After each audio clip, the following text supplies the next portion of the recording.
Morning, wake up to Rodney. So, let me just check out this team. Bit skinny. Anyway, right, so the budget came out yesterday, and again, wake up to Rodney, joking, absolute joking. So, let me just make this clear. There's only one bit I want to focus on, and that bit is that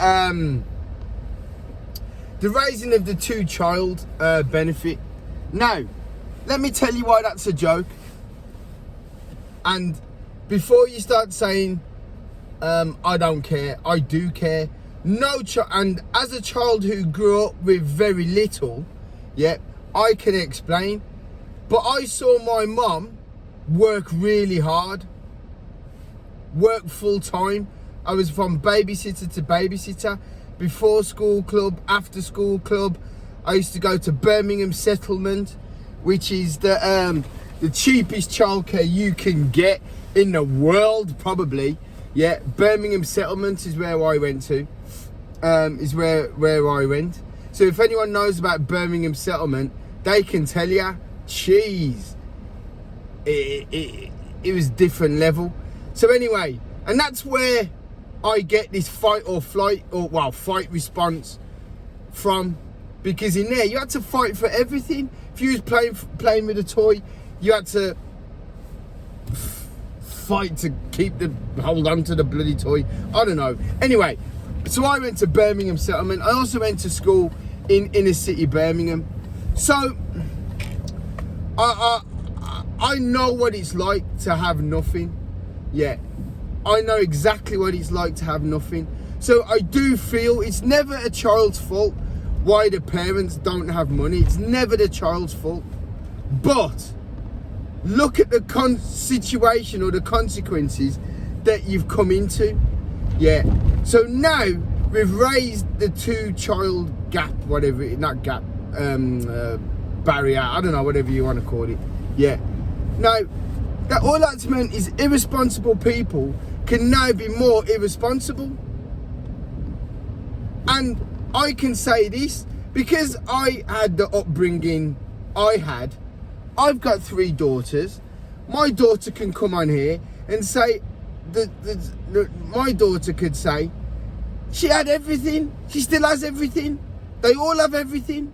There's nothing that my daughters don't have. Nothing. So this is what I'm trying to say, is that responsible people do responsible things. I've got 3 daughters. My daughters have been around the world. They've got everything. They go to great schools, blah, blah, blah. Yeah.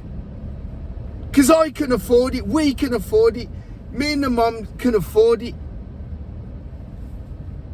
And this is the devastating news about the budget. You're rewarding people for irresponsible behaviour, whereas that shouldn't be the case. You should be rewarding people who work hard.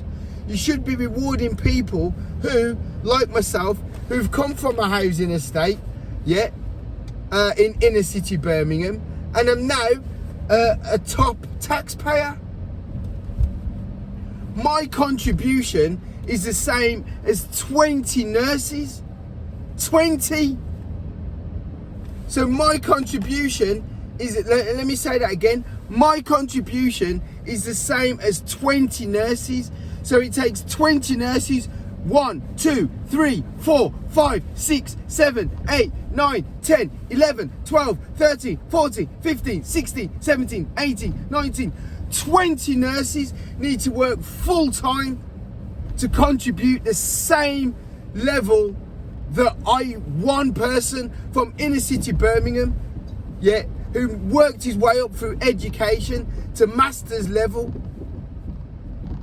who owes thousands in student bloody loans, who pays 54, however much it is, £1,000 in tax or contributions a year, not to mention how much in petrol, not to mention car tax, road tax. You know, I choose to have 4 cars, but you know what I'm going to do? I'm going to close my limited company. I'm going to close it because it's not fair. It's not fair that I keep working hard to contribute more, and then someone can go, oh yeah, I can have another kid now because someone else is going to pay for it. It's ridiculous. Orange Rolls Royce? What? Orange Rolls Royce? Oh, that's Marinakis. Shut up, I've just driven past Marinakis. Literally just driven past Marinakis. That's madness, man. Should have bigged him. Yeah. So this is the point I'm trying to make. Well, I'm not trying to make, I am making it. It's like, let's share the burden. No, let's reward people who work hard. Reward people who are responsible. Reward people, yes. The choices are different. So, my daughter performed in a choir the other night. Amazing.